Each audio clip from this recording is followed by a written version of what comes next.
C'est ce matin qu'on souligne le grand retour de la chronique culturelle. Vous l'avez vu à l'écran, on est en compagnie de notre chroniqueur Kevin Girard, également auteur. Kevin, comment ça va ce matin? Ça va très bien. Donc, ça va être toi qui va nous porter le dossier de la chronique culturelle. Pour l'instant, on va se rencontrer aux 2 semaines. Oui. Puis éventuellement, peut-être que la fréquence changera, peut-être à toutes les semaines. Donc, on va débuter tout de suite ce matin. Tu nous parles du prix littéraire Damas Potvin. Mais oui, c'est ce prix littéraire qui existe pour la 21e édition de cette année. Donc, ça fait quand même assez longtemps. Et ce qui est le fun avec ce prix littéraire-là, c'est qu'il a été créé ici, à la baie, par l'auteur André Girard ainsi que sa collègue Carole Lapointe. Ça a été créé dans le temps au Café Jeunesse de la baie, ici, en 1994. Donc, ça fait plusieurs années, ça fait presque 20 ans. On a sauté quelques éditions. Maintenant, on est à la 21e édition. Oui. Et en 1996, on a commencé à ouvrir le prix littéraire aux auteurs amateurs, donc de toute la région au complet. Et même qu'en 2003, avec le Club Optimiste, on a ouvert le concours aux jeunes. Donc, c'est maintenant un prix littéraire, c'est un must dans la région. Alors, ça s'adresse aux 15 à 35 ans. Qu'est-ce que c'est le prix littéraire Damas Potvin? Bien, on vous demande une nouvelle à chute ou non, de 50 à 75 lignes, et c'est à thématique. Donc, à chaque année, on vous propose une thématique. Cette année, la thématique, c'est in extremis. Alors, quelque chose qui est rapide, qui arrive rapidement, in extremis. La date limite pour soumettre votre texte, c'est le 30 mars. C'est rapide, ça va avec le thème. Oui. Et il y a jusqu'à 3 000 $ de bourse offerts pour 3 catégories. Alors, catégorie jeunesse pour les 15 à 20 ans, catégorie adulte pour les 21 ans et plus. Et cette année, et depuis l'année passée, il y a une nouvelle catégorie qui s'appelle la catégorie professionnelle. Avant, le concours n'était pas ouvert aux auteurs publiés. Maintenant, depuis 2 ans, avec la collaboration du Salon du Livre, alors les auteurs publiés, soit à compte d'auteur ou à compte d'éditeur, vous êtes invités à participer aussi. Et il y a une seule bourse, mais une grande bourse de 1 000 $ pour les professionnels. Et selon moi, le meilleur prix pour ce prix littéraire-là, le meilleur, tous les récipiendaires reçoivent et aussi les participants reçoivent une rencontre avec un auteur déjà publié. Oui. Et cette année, c'est le grand Larry Tremblay qui nous a offert l'année passée L'Orangerie, qui a été primé par la critique et qui a été très vendu aussi en librairie. Et tous les participants auront la chance d'avoir cette rencontre avec ce grand auteur-là. Pour moi, ça vaut la peine de participer juste pour ça. Et toi-même, tu as participé par des éditions précédentes. Je crois même que tu faisais partie des auteurs professionnels l'an dernier. Oui, l'an passé, j'ai participé, j'ai soumis un texte. Malheureusement, je n'ai pas gagné, mais c'est la grande auteure Marie-André Gill qui a gagné, qui est une poète de la région fabuleuse. Et on avait une rencontre avec une autre auteure de la région l'année passée. Je crois que c'était Mylène Bouchard. C'était très formateur, même pour moi, là, qui publie depuis quelques années. Je trouve que pour les participants, une formation idéale de quelques heures pour... Oui. Donc, vraiment un beau prix littéraire, le prix Damas Potvin. 21e édition, on est content de revoir ça. On invite les gens à participer et à pas trop non plus les bruiter parce que les textes sont pas signés. C'est un peu pour pas justement avoir de parti pris. Exactement. Donc, vous avez, ça c'est ma partie préférée, vous trouvez un pseudonyme un peu rigolo. Vous l'écrivez sur votre texte et puis en enveloppe cachetée, vous écrivez votre nom avec votre pseudonyme. Comme ça, le jury n'a pas de participer, comme tu dis. Absolument. On poursuit tout en littérature. On va parler de la dictée des écrivains.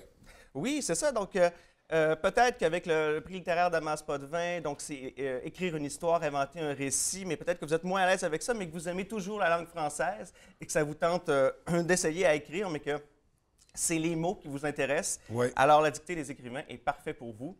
Alors, la dictée des écrivains, qu'est-ce que c'est? C'est une dictée qui est dictée, ça le dit, hein, dans le qui est dictée donc dans une finale locale et une finale régionale qui se passera la semaine prochaine à Alma, mais la finale locale ce dimanche, 13 mars, à 13h30, à la bibliothèque de Jonquière. Alors, il y a 3 catégories. Alors, on vous fait une dictée pour les benjamins de 9 à 11 ans, pour les cadets de 12 à 15 ans et pour les seniors de 16 ans et plus. Tous les textes sont pris d'auteurs de la région. Alors, c'est une bonne invitation pour découvrir des nouveaux auteurs qui viennent d'ici. Et la finale régionale se passera la semaine prochaine sous la présidence d'honneur de Mme Stéphanie Tétrault, qui a gagné l'année passée le prix découverte du Salon du Livre du Saguenay-Lac-Saint-Jean avec son roman La protégée de l'apothicaire et la finale régionale. Donc, ce sera un texte tiré de son livre. Donc, des beaux prix à gagner aussi. Alors, des bourses à remporter pour cette dictée-là. Oui, donc un beau concours pour les amateurs de mots, de français, de vocabulaire. Exactement, pour les linguistes en herbe. Ouais. Et en plus, on est dans la culture régionale avec nos auteurs d'ici, nos textes d'ici. On va discuter ce matin, on va changer de sujet complètement. Oui, on passe à un autre sujet. Oui, mais on demeure sous le thème de la culture, bien sûr. On parle du Musée du Fjord. En fait, l'exposition des monstres marins est de retour. Oui, c'est ce que j'ai vu, en fait, et j'étais très heureux parce que j'ai vu cette exposition-là en 2010. Ça fait quand même assez longtemps qu'elle roule, cette exposition. Et depuis 2011, elle se promène pas mal à travers le Québec. Elle est même allée 2 fois en Europe, donc c'est pour te dire comment elle est primée. Qu'est-ce que c'est? Alors, c'est l'exposition Fantastique Monstres marins. Je dirais que pour un littéraire comme moi, quelqu'un qui aime les mots, qui aime les histoires surtout, cette exposition-là m'a particulièrement touché parce qu'on retrouve toutes les légendes, tous les contes autour des monstres marins. On peut penser aux monstres du Loch Ness, on peut penser aux monstres du lac Mamfré Magog. Alors, il y a des monstres qui ont beaucoup inspiré la littérature. Exactement. Il y a vraiment une histoire autour de ces monstres-là et c'est ce que l'exposition vous propose.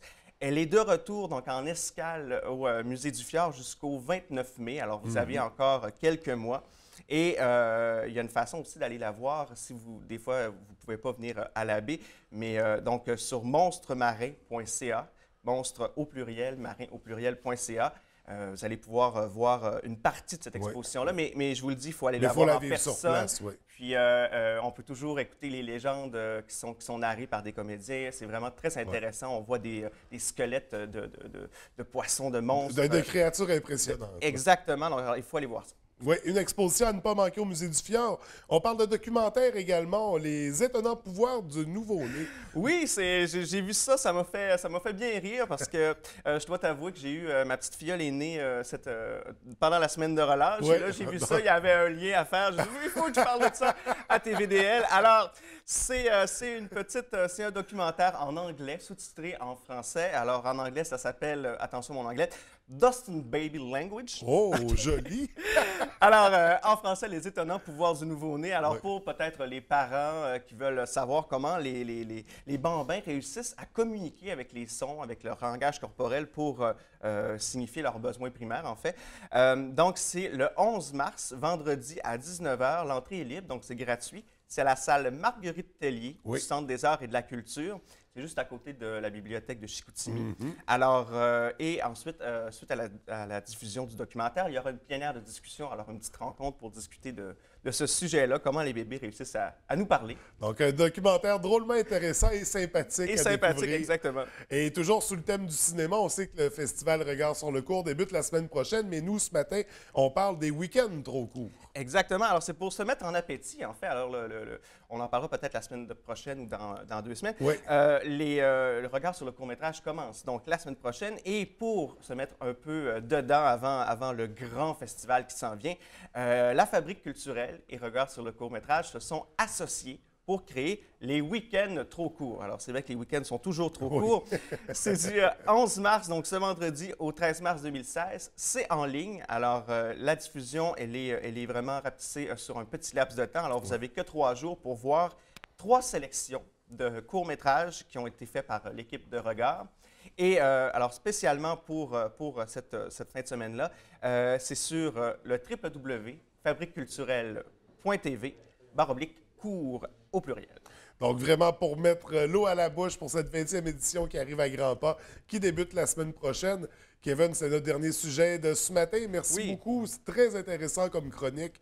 J'ai déjà hâte à notre prochaine dans 2 semaines. Ça fait plaisir. Merci beaucoup. Merci. Bonne journée.